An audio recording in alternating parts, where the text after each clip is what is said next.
In the vast Sonoran Desert of Arizona, where towering saguaro cacti stand like silent guardians beneath a burning sun and dry winds sweep endlessly across the sands, locals often whisper a warning. Once you step into this land, not everyone finds their way back. In March 2020, Jason Howard, a 4-year-old man passionate about long solitary hikes, set out to challenge himself by exploring a remote stretch of the Sonoran Desert. Jason was not reckless. He was an experienced hiker, seasoned in difficult trails and harsh terrains, yet this journey would become his final one. The last message Jason sent to a friend contained only a single photograph: dark storm clouds gathering above the Quadro Plateau, a sign that the desert was about to turn hostile. After that, silence. His phone went dead. Jason never came home. A massive search was launched. Police officers, volunteers, even helicopters scoured mile after mile of desert. But Jason seemed to have vanished into thin air, leaving behind no trace but sorrow and unanswered questions. 3 years later, in the summer of 2023, a team of researchers stumbled upon a scene that froze their blood. In a remote, rarely visited corner of the desert, far from any tourist trail, they discovered a human skeleton bound tightly to the trunk of a giant saguaro cactus. When investigators arrived, their worst fear was confirmed. The remains belonged to Jason Howard. The haunting question still lingers in the dry desert air. Who or what left him tied to that cactus to die slowly under the unforgiving sun? Jason Howard's disappearance began quietly, almost unremarkably, as most vanishings do. In the weeks leading up to his fateful trip, Jason had been excited. Friends recalled how he spoke about the desert with an almost reverent tone. He loved the Sonoran's raw beauty, the jagged cliffs, the endless sands, the way the stars burned brighter there than anywhere else. For Jason, hiking alone was not about escape, but about communion. "The desert strips you down," he once told a colleague. "It shows you who you really are." On the morning of the 14th of March 2020, Jason left his small apartment in Phoenix with a backpack, 2 large water containers, dried food, a first aid kit, and his camera. His plan was to trek across the Quadro Plateau, an area known for its rocky outcrops and sudden weather shifts. He told his sister he'd be gone for just 2 days. She remembered him smiling, saying, "Don't worry, I've done this 100 times." The last confirmed sighting of Jason came from a gas station clerk on the outskirts of Tucson. He stopped there to fuel his car, bought some trail mix and an energy drink, and chatted briefly about the incoming storm. The clerk later described Jason as calm, even cheerful. Nothing about him suggested a man about to step into oblivion. That evening, Jason texted a friend a picture of the stormy skies over the plateau. The clouds swirled in bruised shades of gray and purple, the horizon almost swallowed by their mass. It was the last sign of life from him. When his friend replied, the message was never read. 2 days passed, then 3. When Jason failed to return home or answer calls, worry spread. His family contacted local authorities, and a search operation was quickly launched. Deputies traced his car to a dusty trailhead at the edge of the plateau. Inside were his wallet, a half-empty water jug, and a folded map marked with possible routes. The car was locked, as though he had simply parked it and set off, expecting to come back. The first days of the search were frantic. Helicopters hovered over the desert, scanning for movement. Search dogs were brought in, noses pressed to the ground, catching faint trails that led into ravines and washes. Volunteers trudged under the brutal sun, calling his name into the emptiness. Each night, hope dwindled as temperatures dropped, the desert turning from furnace to freezer. They found traces, but never answers. A footprint pressed into dry sand, a torn scrap of fabric snagged on a cactus spine, a water bottle half buried near a canyon. But the trail always ended abruptly, as if Jason had been swallowed by the land itself. His family clung to hope. His sister gave interviews, pleading for anyone with information to come forward. Flyers with his photo, short brown hair, easy smile were posted at rest stops and hiking shops. Weeks bled into months, yet nothing surfaced. Speculation ran wild. Some believed Jason had fallen victim to the desert's cruelty, heat stroke, dehydration, perhaps an accidental fall into a ravine. Others whispered darker theories: robbery gone wrong, foul play hidden beneath the sand. Still, there was no body, no evidence, only silence. By late summer, the search wound down. Resources drained, the trail cold. Officials could do little more than keep Jason's file open as missing. For his family, the lack of closure was its own torment. Every time the phone rang, they hoped it was news, any news that might explain what had happened to him. But the phone never brought answers, only more silence. As the months turned into years, Jason's case slipped into the shadowy realm of desert mysteries, where countless others before him had disappeared without explanation. The Sonoran had claimed him, it seemed, just as it had claimed so many wanderers before. What no one could have imagined was that 3 years later, the desert would finally give him back, but not in the way anyone hoped. When Jason failed to return home, the search that began as a family's frantic plea quickly grew into one of the most extensive operations the county had seen in years. At first, there was hope, real, tangible hope. Jason was an experienced hiker.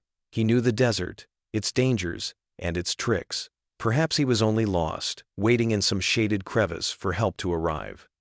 But as the hours ticked into days, the optimism that fueled the search began to crumble. Deputies from the Pima County Sheriff's Department coordinated the effort, setting up a command post at the trailhead where Jason's car had been found. Maps were spread across folding tables. Routes were marked, grids drawn, volunteers signed in, their faces already streaked with sweat before the morning sun reached its height. Helicopters sliced across the skies, their blades chopping the silence of the desert. From above, spotters scanned for any flicker of color: a shirt, a backpack, the movement of a hand. On the ground, canine units traced faint scents that twisted through dry washes and up rocky ridges, only to vanish in the heat. Searchers carried heavy packs of water, radios crackling with static as they checked in from miles apart. But the Sonoran Desert is not merciful. By midday, the temperature soared past 100 degrees. Searchers wrapped wet cloths around their necks, lips cracking, eyes squinting against the glare. Every cactus seemed to shimmer in the heat waves, every rock radiated fire. Still they pressed on, calling Jason's name into the vastness, their voices swallowed almost immediately by the silence. Small discoveries brought flickers of hope. A lone footprint, half eroded by wind, a piece of fabric snagged on a jagged bush, a discarded energy bar wrapper.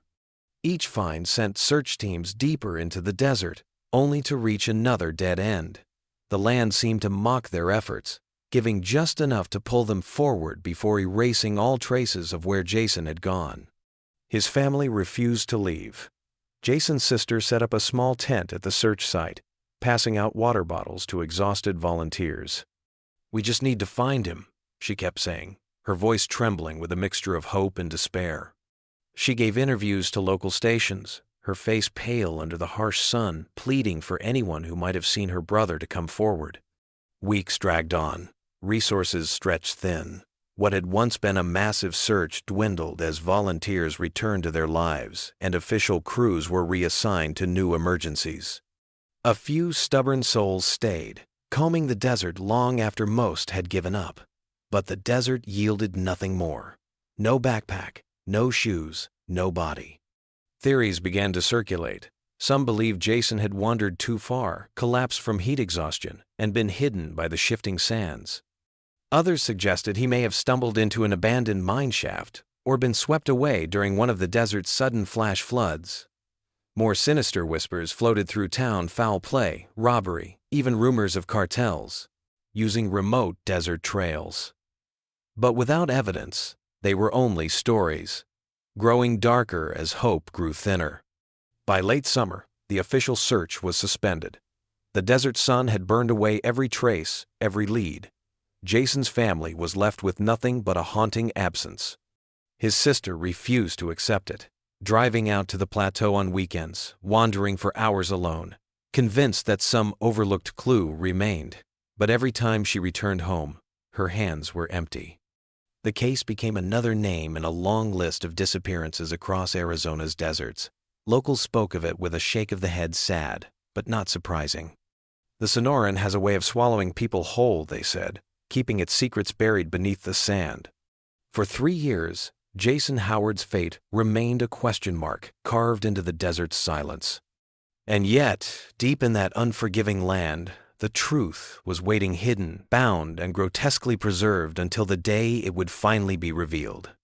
For nearly 3 years, Jason Howard's name lingered in conversations as little more than a tragic mystery. Another hiker who had vanished into the desert without explanation. His family carried the weight of uncertainty every day, torn between grief and the faint hope that somehow he might still be alive. But the Sonoran Desert, vast and silent, gave them nothing. Until the summer of 2023. It was late June when a small team of researchers set out into an isolated corner of the Quadro Plateau. Their mission had nothing to do with Jason. They were studying the impact of prolonged drought on the desert ecosystem, cataloging plant life and soil erosion patterns in regions seldom visited by tourists. The area was far from any marked trails, a barren expanse where the silence pressed down like a weight.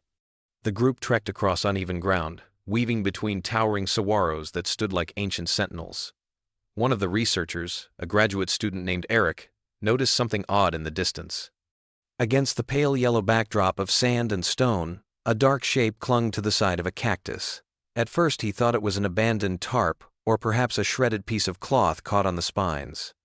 But as they drew closer, the shape resolved into something far more unsettling. There, bound upright against the trunk of a massive saguaro cactus, was a human skeleton. The bones gleamed a sun-bleached white, the skull tilted downward as if in eternal surrender. Weathered rope, frayed but still recognizable, wrapped tightly around the ribcage and arms, fixing the remains in place. Tatters of clothing fluttered faintly in the breeze, clinging stubbornly to what little remained. The researchers froze. The desert was no stranger to death. Animals succumbed to the heat, and sometimes lost hikers were discovered after years of decay. But this was different. This was deliberate. Someone had tied a human being to the cactus and left them there to die. Eric's hand shook as he dialed 911, his voice breaking as he tried to explain the location. It took hours for deputies to navigate the rugged terrain and reach the site. By the time law enforcement arrived, the sun was low, casting long shadows that stretched across the sand like dark fingers pointing to the remains. Investigators moved carefully, documenting every detail. They noted the positioning of the ropes, the remnants of clothing, the way the cactus had grown around some of the bindings, as if slowly consuming its captive. Near the base, they found scattered items, a rusted knife, the corroded frame of a camera, and scraps of a backpack half buried in the dust. Dental records confirmed the truth within days. The remains belonged to Jason Howard. After 3 years of unanswered questions, his family finally had an answer, though not the one they had prayed for.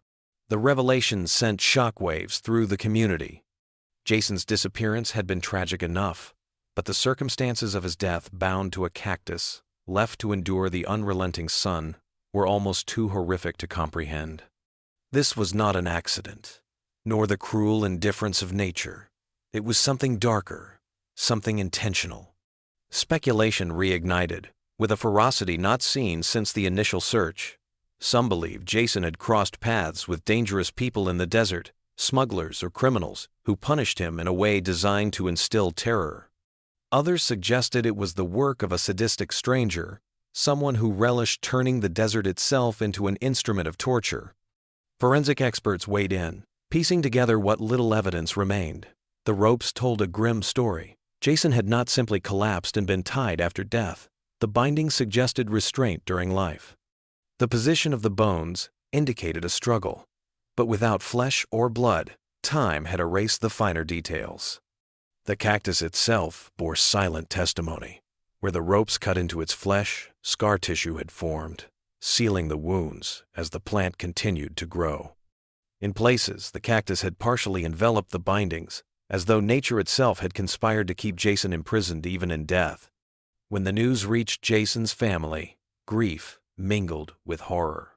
His sister wept openly in front of cameras, her voice trembling as she asked the same question everyone was thinking. Why? Who would do this to him? But the desert offered no answers. It never does. In the weeks that followed, investigators combed the surrounding area for additional clues. They unearthed fragments of Jason's belongings, a torn notebook, its pages illegible, and a set of keys rusted beyond use. Nothing pointed to a suspect. Nothing revealed the motive. The official report described his death as suspicious, consistent with foul play, but with no living witnesses and little evidence remaining after 3 years. The investigation stalled almost as soon as it began. The case file grew thicker, filled with theories and speculation, but the truth remained buried beneath the shifting sands. Still, the image of Jason's skeleton, lashed to the cactus, lingered in the public imagination, haunting those who saw the photographs leaked from the scene. It became a grim symbol of the desert's cruelty, of how easily it could conceal horror in plain sight, and how long it could keep its secrets. 3 years of silence had ended with a discovery more shocking than anyone could have imagined. But in many ways the answers only deepened the mystery. Jason Howard had been found, but the question of who tied him there and why remained as empty as the desert sky. The discovery of Jason Howard's skeleton tied to a cactus did not bring peace. It only birthed more questions, each darker than the last. The desert had finally given him back, but it refused to explain why. Without clear evidence, investigators and the public alike began weaving theories, trying to fill the silence left by the sands. The first and most chilling theory was simple. Jason had been murdered. The ropes told their own story, knots bound too tightly, loops wrapped too deliberately. This was not the improvisation of a desperate man tying himself down for shade or support. Someone had restrained him. Some believed Jason may have stumbled across the wrong people at the wrong time. The Sonoran Desert is infamous for its hidden trails used by smugglers and traffickers. Could Jason have crossed paths with men who saw him as a threat? To them, leaving him tied to a cactus in the middle of nowhere would have been a cruel warning, a punishment that became an execution. Others leaned toward the theory of a random act of violence. The desert, remote and lawless, has attracted drifters, fugitives, and predators for generations. What if Jason had encountered a stranger, a person driven by madness or cruelty, who chose to make him suffer in the most inhumane way imaginable? The image of Jason left helpless under the scorching sun, slowly succumbing as the cactus needles pierced his skin, was almost too horrific to imagine, yet it fit the evidence more than any accident ever could. A second theory, though less convincing, suggested suicide or a breakdown. Could Jason have been in mental distress, tying himself in some symbolic act of surrender? His family rejected this idea outright. Jason loved life, loved adventure. He had plans, dreams, responsibilities. Moreover, the bindings were too secure, too intricate knots that would have been impossible for one man to fasten upon himself. Still, investigators kept the possibility on the table, if only because the desert does strange things to the human mind. Prolonged heat, isolation, and exhaustion can drive even the strongest into irrational acts. A third possibility was raised by locals familiar with the desert's dangers: ritualistic violence. Over the years, whispers of cult activity, strange gatherings, and unexplained deaths have circulated around Arizona's remote corners. Some wondered if Jason had fallen victim to something symbolic his body left on the cactus as part of some ritual or message. No concrete evidence ever surfaced to support such claims, but the bizarre manner of his death made people search for meaning beyond ordinary crime. Finally, there were those who believed Jason had simply been in the wrong place at the wrong time, his fate sealed not by choice or mistake, but by the cold indifference of others. Perhaps he was robbed, stripped of his belongings, and tied up to ensure he couldn't follow. Abandoned in a place where survival was impossible, his death became inevitable.